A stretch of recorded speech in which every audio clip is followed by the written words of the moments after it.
Breaking news. U.S. officials now tell CNN that the text messages sent on Signal discussing battle plans to strike Houthi targets in Yemen, that those texts may have caused the U.S. long-term damage to gather intelligence on the group. CNN's Katie Bo-Lillis is here with us with this new reporting. Katie Bo, what are you hearing? Yeah, John, so up until now, we've been talking about Defense Secretary Pete Hegseth's texts to this Signal thread, talking about operational details of these strikes against the Houthis as really sort of the most concerning information that was made public that would normally be very, very classified under sort of normal U.S. government procedures. But my colleague Zach Cohen and I talked to a number of current and former U.S. officials who said there were two other texts in this thread from other officials that were equally concerning for slightly different reasons. One of them was from CIA Director John Ratcliffe, who in the part of the discussion about whether or not to delay these strikes, sends a text to the group where he says, look, if we delay, and I'll quote, that will give the CIA better time to, quote, better identify better starting points for coverage on Houthi leadership. This pretty clearly, according to our sources, indicates that the CIA was doing overhead surveillance on Houthi targets. This is not something that is in and of itself surprising, but offering the Houthis sort of a clear breadcrumb to figure out how the U.S. was surveilling them might allow them to avoid that surveillance in the future. Then in a second text from National Security Advisor Michael Waltz later in the thread, he tells the group after the strikes are done that the U.S., quote, had positive ID of a particular senior Houthi leader, quote, walking into his girlfriend's building. This, again, really kind of draws a roadmap for Houthi militants in terms of how the U.S. was conducting surveillance on their movements, on their leadership, again, making it easier for Houthi leaders to potentially avoid that kind of surveillance in the future. This is why, according to our sources, this kind of information is normally kept deeply, deeply classified. Now, CIA Director John Ratcliffe, as well as the Director of National Intelligence, Tulsi Gabbard, and other senior Trump administration officials really emphasizing no sources and methods in here, nothing classified. According to our sources, not only is that a bit unlikely, but maybe is a semantic debate at the end of the day. As one of our sources put it, the Houthis have always been difficult to track. Now you just highlight for them that they're in the crosshairs, John. Yeah, this seems to get to the, quote, methods in the sources and methods phrase there. Katie Bo-Lillis, thank you so much for that new reporting. Classified or not, a federal judge has now ordered the Trump administration to preserve all of the messages top officials sent within that Signal chat about the attack on Houthi targets in Yemen. The judge assigned to oversee this case is the same judge who is also handling the case challenging Donald Trump's deportation authority, the judge he has attacked so directly and so seriously, leading to outcry among Trump aides and allies, though these judicial assignments, they are selected at random. CNN's Caitlin Polance joins us right now with much more. And Caitlin, people around the president, they're now saying that this judge cannot oversee this case, must be taken off. But where do things stand this morning? Yeah, Kate, an order is an order from a court, whether you like the judge or not. And in this case, it is now in writing on the books of the court. The Trump administration does need to preserve all of the Signal chats at all of the agencies where those cabinet officials and the intel chiefs were texting about Yemen attack plans. Those Signal chats must be preserved from March 11th to March 15th. That's essentially when that chat was taking place, or a window around it. The judge says that he wants an update by Monday, but the administration, they even came into court yesterday before Judge Jeb Boasberg, saying they were working on it, at least at the Defense Department, and that the Treasury Department, the Treasury Secretary Scott Bessent, he had already had images taken of the Signal chat. The reason this lawsuit is in court is because an outside group, American Oversight, was suing, saying there's a right to federal records and a need for them, for the archives, for the possibility of future investigations, for the public's knowledge. The executive director of American Oversight, after this hearing, after this order came in yesterday, said the public has a right to know how decisions about war and national security are made, and accountability doesn't disappear just because a message was set to auto-delete. Their major issue was the Signal chat, the use of Signal and the auto delete function there were messages in this chat set to delete after a week or 4 weeks. That's a little bit different than how most federal records work. It's really hard, Kate, to get a lawsuit like this off the ground, but by God, American Oversight did it.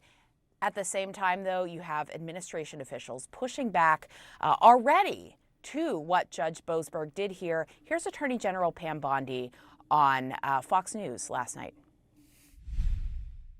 He shouldn't be on any of these cases. He cannot be objective. He's made that crystal clear. These judges across the country, and again, they think they have authority, but it's going to be short-lived because these cases are going to get to the Supreme Court very fast.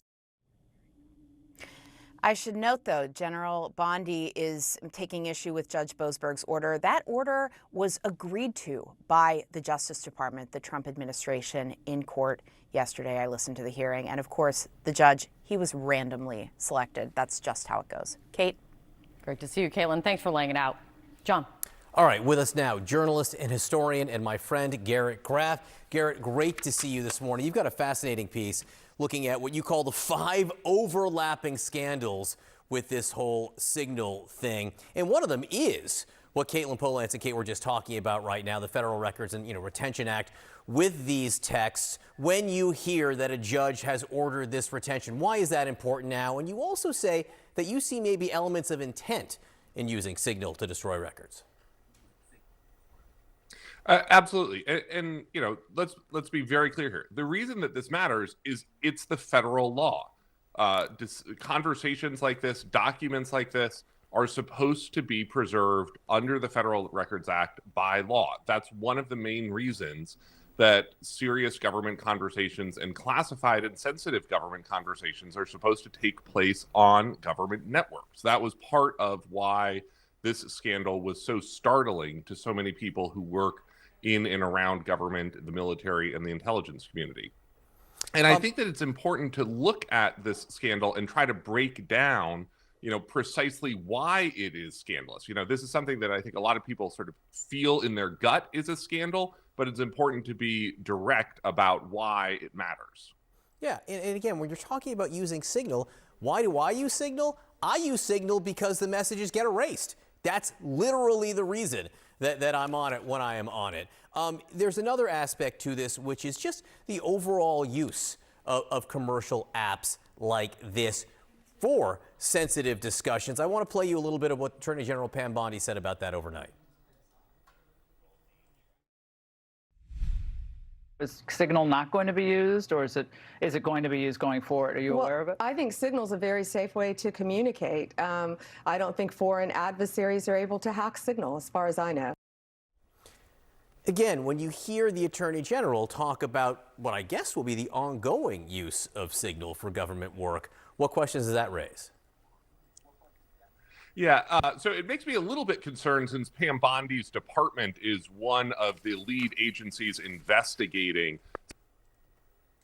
really understand why this is a vulnerability. So yes, Signal is encrypted in the messages in between the phones, but the messages are not encrypted on the phones at either end. And if you are, for instance, China or Russia, and you are able to hack the phone of the vice president, the defense secretary, the director of national intelligence, you suddenly have access to all of those conversations, sensitive, internal, classified, whatever. And the reason to be concerned about that is because we actually understand that is happening right now. There is a major cybersecurity intrusion by a Chinese group known as Salt Typhoon that has been pillaging U.S. Cell phone networks and telecom networks. And even we know publicly that it targeted J.D. Vance last fall as a candidate. So one of the big questions in this scandal is, was this conversation happening on official devices or personal devices? DNI Tulsi Gabbard refused to answer that question before the Senate because she knows that both answers are troublesome in different ways. In almost any other administration, there would be an FBI investigation into this. Not one that would necessarily press charges or point fingers, but just to determine what happened, where were boundaries pushed and how to stop it. Again, there won't be this time, it seems, based on what we're hearing from the Attorney General. There might be a Pentagon Inspector General investigation. What do you think that will look into, Garrett? Well, I think I was really struck yesterday watching Pam Bondi's comments. She was standing in front at a press conference of other law enforcement agents. If any one of the people in the background of her press conference had texted a buddy on Signal, hey, U.S. F-18s are going to be attacking the Houthis at 1:45 p.m. today in Yemen, that person would be fired and criminally prosecuted. And the fact that there is a different standard for the cabinet officials in the Trump administration sets a tremendously poor example for everyone who works for them. And that's a major reason, again, why this scandal should matter to these organizations. No doubt. All right, Garrett Graff, great to see you this morning. Thanks so much.